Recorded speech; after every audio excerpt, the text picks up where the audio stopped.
This is Greg Pass with the Americans in Wartime Experience. Today's date is October the 4th, 2023, and I have the pleasure to sit down with Carl Stein. We're located in Williamsburg, Virginia. Carl, thank you for coming in and talking with us today. Welcome. Sir, can you tell us your full name and where you were born? Carl William Stein, born in Maryville, Tennessee. And do you have any military veterans in your family? My father was World War I Marine and World War II Army. Uncle was a gunnery officer on a Liberty ship during World War II. So your dad was in World War I and World War II? He was not overseas. Mm-hmm. He was, I think, in Philadelphia Naval Marine Barracks in World War I. And in World War II, he actually was, I think, in Kentucky and left the service to participate in building Oak Ridge. He was a steam fitter. Gotcha. And I think helped build K-12, which is the long building that had all the equipment in it. Okay. So you at some point in time, you became commissioned in the Yes. Navy, correct? Miami University, ROTC, 1967. So what led to your service, and why did you pick the U.S. Navy? I guess went to Miami. They had a ROTC unit. My uncle was former Navy. He was happy to see me join the Navy. Told me I would at least have 3 square meals a day and a warm bunk. Actually, I was on the ship. I had 3 square meals and a warm bunk, but didn't always have capability of using them. Then I found myself eating cold sea rations in a snow-covered foxhole at Fort Bragg. And I asked him what happened, and he didn't know. So when you go through ROTC, do you have any clue on what your advanced training is going to be once you're commissioned, or how does that work? Is it kind of like generic, where you go through ROTC, then you have to go through boot camp after? No, Navy ROTC, actually, as a midshipman, we had 2 options, either Navy option or Marine option. I was Navy option. Within that, Marine options concentrate after the, I think, first year, they concentrate on more Marine. They don't do much in naval engineering and Navy specific. Navy options don't have the field exercises that Marines do. But we had introduction to engineering, communications, weapons, things more pertinent to shipboard orientation. So once you're done with college, then you're sworn in at that point. Is that right? Commissioned and graduated and commissioned the same day. Okay. Yes. And then where are you off to at that point? Actually, my orders were to Weapons Officer School at Dam Neck, headed to USS LaSalle, LPD 3 at the time. I found out I was 2 weeks early for Weapons Officer course, and they put me into Mark 56 Gunfire Director course, and I think a 3-inch 50 maintenance program course. What's a Mark 56? Mark 56 was the director, the primary director on LPDs. Okay, what's an LPD? 3-inch 50s. I'm not a Navy guy. LPDs were amphibious transport dock. Okay, gotcha. Was similar to an LSD, except it had 2 landing spots instead of 1 in addition to the well deck. Gotcha. So how long was this training? I think each of the two short courses were a week before weapons officer course, and it was a 4-week course. Weapons officer is 4 Yeah. weeks. So what does weapons officer course teach you? Is it a wide variety of weapons? Or? Primarily, as I remember it, it was more the administration, not I went through a maintenance course because I was early, but the primary purpose of the weapons course was record keeping, maintaining, chain of custody, that type thing. Mm-hmm. We had, I guess, I had 4 twin 3-inch 50 mounts. We had 2 main magazines. We had ready service magazines. I also had an armory that had anywhere from M1s to M3 machine guns, the old Tommy gun. I think I had 14 .45 sidearms. So keeping inventory of all those, keeping custody of those, inventory of ammunition, all that was involved, I think. So after that training, where was your duty station? LaSalle. I was weapons officer on board LaSalle. And what exactly is the LaSalle? It was the LPD. Okay. And tell us a little bit about how large is this type of ship?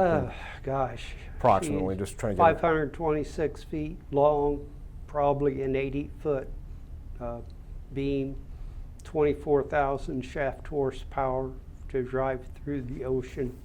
It was twin screw, twin rudder, sort of a flat bottom. How many sailors would be on a ship like this? I think our complement was right around 380, and we could carry over 1,000 Marines. Oh, wow. So, so a ship like that, does that go out to sea for a long time, or is that just like a short, like? Training or short cruises. Deployments at the time were 6 months. Deployed to the Mediterranean, and actually conducted probably 13 or 14 amphibious landings in the 14, 15 months I was on LaSalle. So tell us a little bit about what the living conditions are on a ship like that. Are you hot bunking, or do the enlisted guys have to hot bunk? Actually, we had bunks for everybody, did not have to have hot bunking. I think that's more in the submarine community. Okay. Officer spaces were fairly accommodating, not luxurious by any standard. We had junior officers had either a 4-man bunk room or 2-man. Senior officers were in a single stateroom. Messing was in the wardroom. So it's a fairly, what do I want to say, home type environment. So what year would this have been that you were on that ship? I was on LaSalle from June of '67 to February of '69, when I was 69? Yeah, when I was short toured to go to Naval Gunfire School. And how old would you have been at this point? Oh gosh, 22, 23, someplace in that area. So you're young, you know. You're an 01 at this time. Yes. So you're young 01 on a ship. Did you find that exciting, or long time ago? Yeah. It was probably exciting. I've had a whole lot more of excitement since then. Yeah. But was actually promoted to Lieutenant JG on the ship. And is that what is that? 02? 02. Okay. Yeah, that was during the Med deployment. Okay. So, talk what your daily life on the ship. What were you doing? Were you doing a lot of the administrative stuff you were talking about from the school? Well, we daily life would consist of being involved in watches, bridge watches if you're underway, quarterdeck watchers in port. Bridge watches, basically you're in charge of the operation of the ship. Initially as a JO, I was junior officer of the deck. Graduated, if you will, became what they called a fleet OD then, now a surface warfare officer. So you have unrestricted, you are the man in charge. Of course, the captain is there, but you're his representative during your watch. So you stood usually every day, you stood 2 4-hour watches. You had work to do, oversee whatever's happening in the weapons division, and whatever time was left over, you could eat, sleep, or enjoy yourself. So, speaking of eating, what was the food like on ship? Decent. It varied as all food does, but none of us starved. Downtime, the little bit amount of downtime you had, what kind of entertainment? What did you guys do to keep yourself occupied? A lot of reading. I got involved in.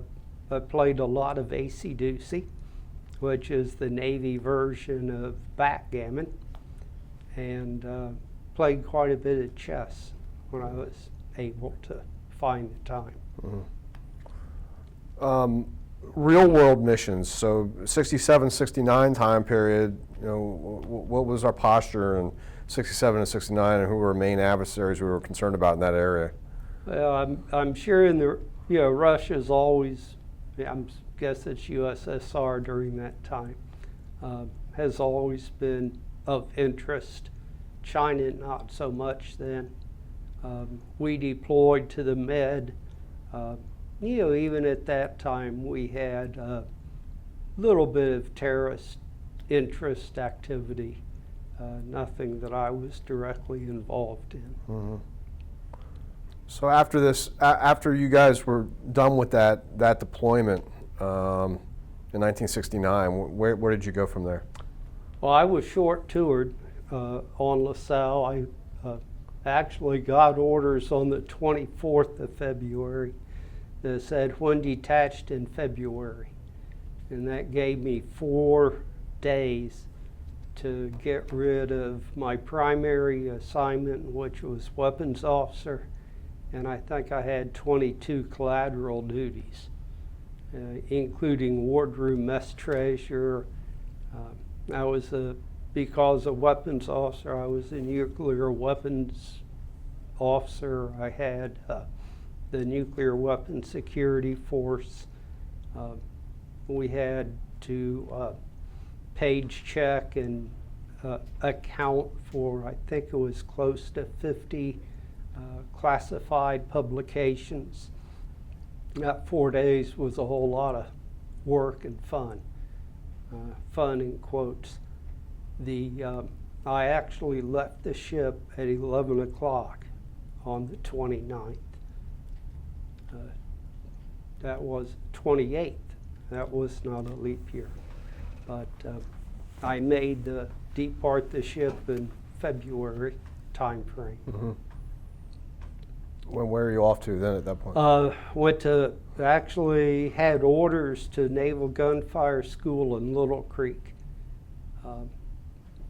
Before I got home, I had to wait, I think it was 3 or 4 days in Rota, Spain for a flight home.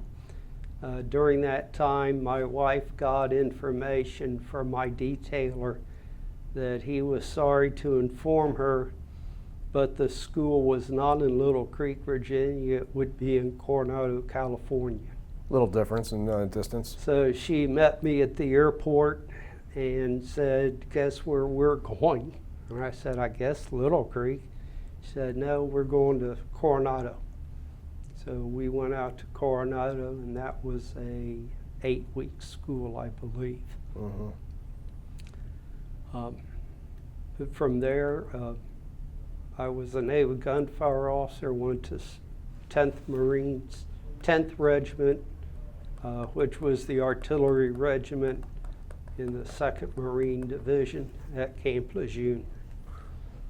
So a naval gunfire officer, is that, I'm going to make an assumption, is that who's firing the big guns off of a destroyer or something like that? We are calling in fire from Navy ships, either destroyer or up to battleships. Okay. Could also call in artillery or air support. Gotcha. If the need arose. Okay. It's easier to train a naval officer how to live like a Marine than they wanted to train a Marine about naval guns. Mm-hmm. So part of your job would sometimes be to go onto land? Like a forward observer type thing? That is the description of the job. Okay, so it's basically the equivalent of a forward observer. I had naval gunfire spot teams that deployed. The deployment I did was with India Battery. Gotcha. I think 3rd Battalion. I was part of 2nd Battalion, 10th Marines. Went to 3rd Battalion, 10th Marines to support India Battery. And where you were at? I'm just looking at this other paper. So you were at Lejeune this whole time? Based at Camp Lejeune, actually deployed with India Battery to the Carib on the USS Iwo Jima, I believe. I'm sorry, deployed where? Carib. It was just we put a battalion landing team on board ships, deploy them into an area, and they're ready to do whatever happens to come up in that area. Gotcha. And this was in the Mediterranean or Caribbean. Okay. And how did you like that assignment? It was interesting. I think I'll stay there. Hey, you can tell me. I won't tell anybody. No, I know. I trust you. Act like the camera's not here. I trust you, Yeah. but So it was educational, interesting and educational. of interest, during at the time, well, I should say now, I can say I've never been shot at when I was in a combat zone.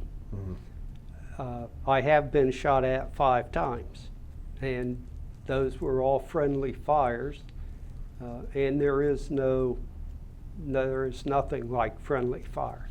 It all goes boom and it all hurts. But and this was during this deployment with the Marines? During that 10 months, I had 5-inch Navy destroyer 5-inch guns fired at us on the OP twice. I had a Marine Corps 4-deuce battery fire over our heads, and the round landed short within about 75 feet of the OP.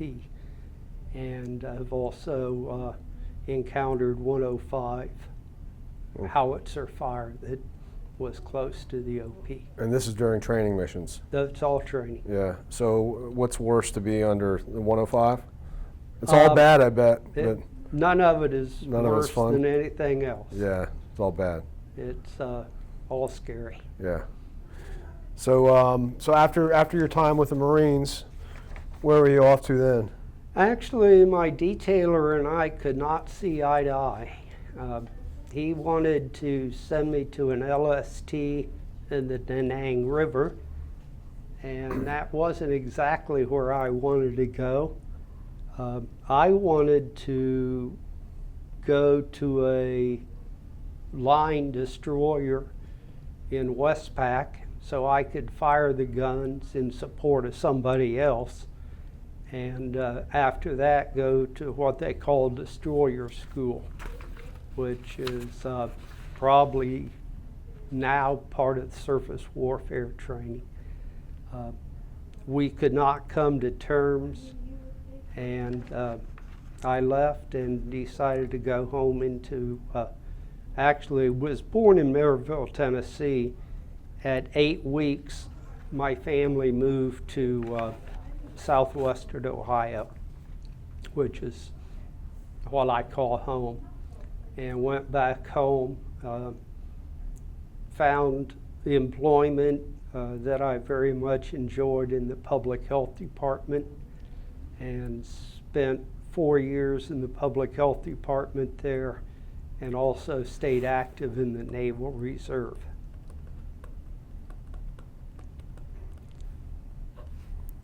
So from this point on, you're reserved until your retirement. Did you go back into active duty? No. From the health department, I looked at, did I like public health? I thought that was an interesting job. Actually, there was always something new happening. So I went to the University of Michigan, picked up a Master of Public Health, and upon graduation, came back into the Navy as a Medical Service Corps officer. Okay. My Lieutenant Commander Board line was meeting when I accepted Lieutenant J.G. commission in Medical Service Corps. So what kind of work would you be doing in the Medical Service Corps? Medical Service Corps, I was an environmental health officer. My initial assignment was the number 2 environmental health officer at Naval Hospital Portsmouth. I was responsible for Portsmouth side of the hospital.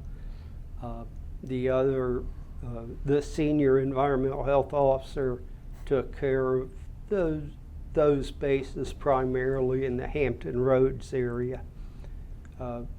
My area went from Portsmouth down to Cape Hatteras, also over to Sugar Grove, West Virginia, which was a communication station. Mm-hmm.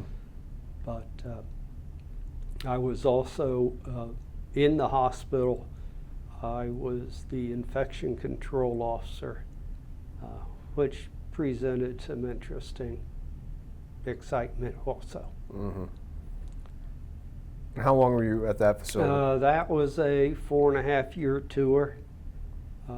From there, I went to Naval Hospital Roosevelt Roads, Chief Preventive Medicine, basically ran preventive medicine activities again. Where's Roosevelt Roads? Roosevelt Roads was the naval station in Puerto Rico. Okay. And they were in support of AFWIDF, which was the Atlantic Fleet Weapons Training Center.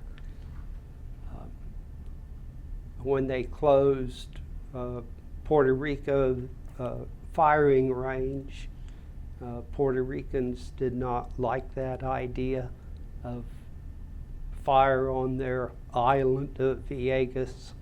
They also eventually closed Naval Station Roosevelt Roads. Mm-hmm. So were you married at this time? Yes, I assume... actually was married 2 days after I was commissioned. Oh, wow. So I assume that's an accompany tour in Puerto Yes. Rico? How did your family like Puerto Rico? They liked it. Mm-hmm. I had 2 daughters down there. Actually, our youngest daughter went down at 9, and she was barefoot until she was 3.5, 4, and still does not like cold weather. Mm-hmm. So how long were you there in Puerto Rico? Puerto Rico was a 3.5-year tour. Mm-hmm. So Then where are you off to? from Puerto Rico, I went to the Board of Inspection and Survey. Actually, in-serve land at the time. We had a Washington board that primarily did the carriers and the submarines. There was a LAMP board and a Pacific board. And the LAMP board was at Little Creek. And I was the medical and occupational safety and health inspector there.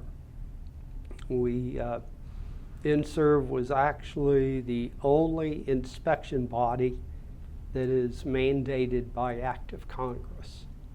All the other inspector generals are because somebody wants to have an inspector look at what he's responsible for. I think it was in 1882, Congress wanted to know the condition of naval ships and mandated inspection every 3 years. And the 3 years, I think, was determined that's about the life expectancy of sails. Mm-hmm. So the board did underway materiel inspections, which were of an active naval ship. They were also responsible for acceptance trials from the shipbuilder, final contract trials after right before the ship is commissioned, and we also did surveys to take ships out of commission. And where was this? Stationed at Little Creek, Virginia. Little Creek, okay.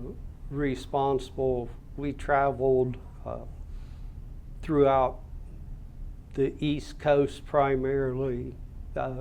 Did a couple tours into Italy. Mm-hmm. Inspected the submarine tender in Holy Loch along with a floating dry dock there. Primarily East Coast. So where were you off to after that?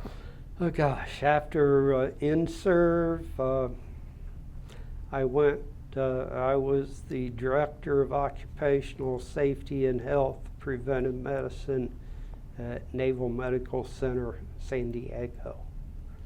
That sounds like a good assignment. It was in California. But, so there's that. Other than but that, weather-wise, it was a good assignment, well, especially for your daughter. We had snow at times. In San Diego? Yes. Really? Hail. That's what a lot of people don't know, and the tourism board doesn't want you to know that. But actually, we moved a high school senior to do that, but she enjoyed her senior year, came back to Virginia Tech for college. Mm-hmm. But as Director of Occ Health Preventive Medicine, I had 6 departments, including aviation physiology, occupational health, occupational medicine, audiology, preventive medicine, and industrial hygiene. Mm. So quite a wide responsibility. Yeah. So after that, you come back to Norfolk, right? Yeah. Am I reading that right? Came back Okay. Navy Environmental Health Center at that time. The plan was to retire at Navy Environmental Health Center when they were in Cincinnati, Ohio. And that would have worked out well, except the Navy moved the Navy Environmental Health Center to Norfolk, Virginia. So it kept me out of Ohio. Mm-hmm. And then where were you off to? Well, gosh, I was at NEHAC, had a couple positions there. Was Director of Organizational Development, got into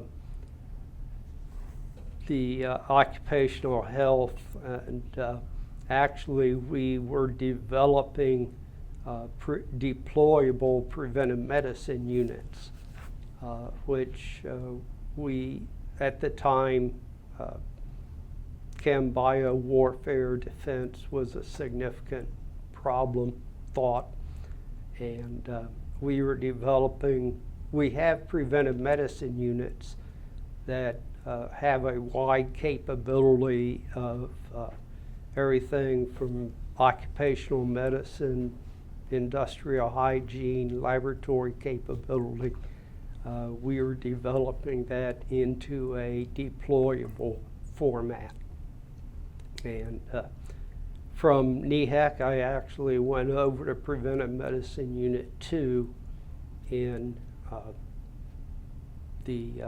in Norfolk Naval Station. And did that wrap up your career? No, I came back to Navy Environmental Health Center. At the time, I'm trying to think. At the time, I was slated to go to, they wanted me to go to Washington as part of the Navy IG. And my comment at the time to the detailer is, I lived out of a suitcase for 6 years on in-serve. I don't want to do that for the last 3 years of my career. And it happened that there was an individual in Millington, Tennessee at Nav PERS in my community that wanted to go to DC, wanted to go back to DC. The person in DC wanted to, I guess he was retiring, and the person that was in Millington was slated to do Chem Bio at Navy Environmental Health Center. So he was happy to go to IG, and I was happy to go to Navy Environmental Health Center in the Chem Bio, which at that time was a sleepy position. And I was actually telling this story. The Army is the lead agent for chemical biological warfare defense. And I was telling this to the Navy, or the Army colonel that did Army bio defense. And we were talking about this story in Belgium at a NATO meeting. And he asked me, what's wrong with this picture? Because I was living out of a suitcase again. But all in all, it worked out well. Mm-hmm. So what would be, that's not your last one, though, is it? I retired from that. You did retire Yes. from that, okay. That was November 2001? Yes.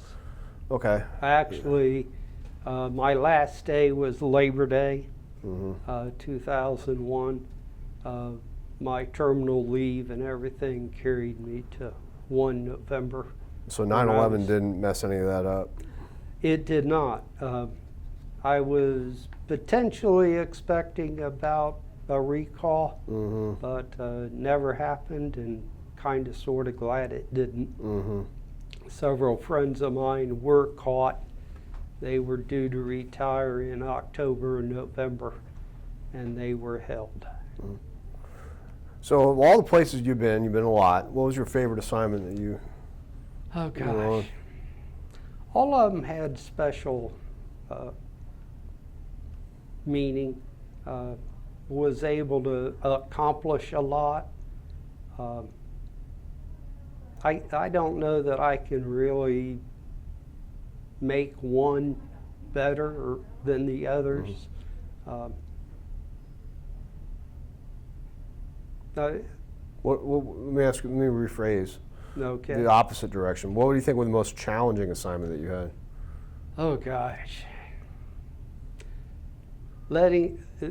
Thinking about that one and going back to your last question, the least favorite was naval gunfire, Camp Lejeune. That beyond a doubt is my least favorite. Camp Lejeune, Marines in general. The Navy supports Marines in several ways.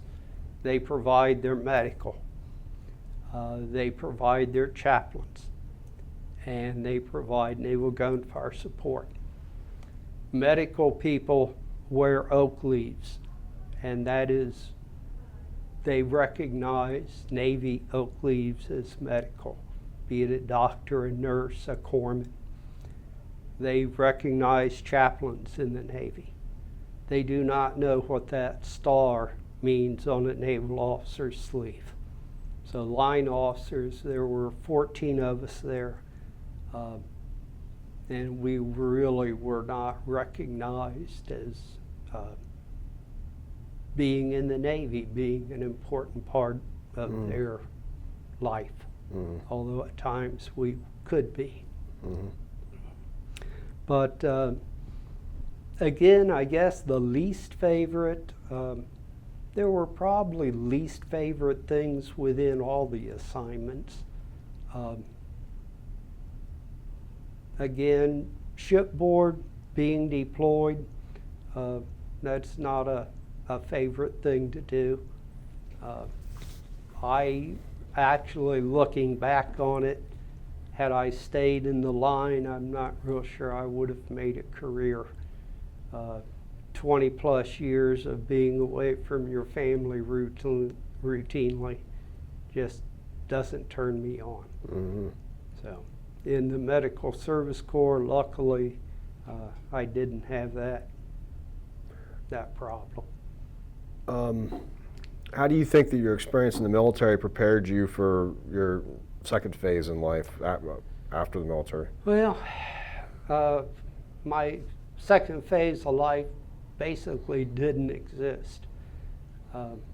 I retired from the Navy. I started consulting a little, and consulting within public health areas, primarily food protection and food safety, with restaurants, being able to help them look at what health departments were going to look at. And I did that on a not to interfere with sailing basis. I guess between not having a real strong desire on the restaurants that I was working with to do that, and it did interfere with sailing, I gave that up and took up the care and feeding of a 22-foot sailboat for several years. A lot of work. It's a lot of work, but a lot of fun. And where were you living at this point? Virginia Beach. I kept the boat at Old Point Comfort, which is part of, at the time, Fort Monroe. I had to fight the tunnel traffic going to and from the boat, but other than that, it was pretty good. What if you had a young man or young woman say that they're thinking about joining the military?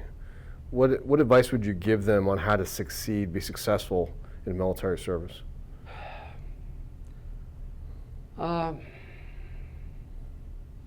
Do your best. You are always going to be presented with challenges. Don't shy away from them, accept challenges. I guess one of our senior Medical Service Corps advisors, directors, Medical Service Corps, had a saying that I think is very appropriate, is bloom where you're planted. Wherever you find yourself, do your thing there and be good at it. Good advice. I think it is. Last question. We're videotaping this now. We're going to give you a copy in a few weeks. We're also going to give you instructions on how to submit your film to the Library of Congress Veterans History Project. Theoretically, one of your great-great-great-grandkids might stumble upon the video 100 years from now. What would you want them to know about your service to your country? I guess, first of all, that I feel it's an obligation, not only for me, but for them. And I hope they take that obligation seriously. it bothers me to think that there is a significant percentage of our people today that do not qualify for military service due to many different things. I guess I would also, on the other side of that, say that I think that what I have done has helped a lot of people.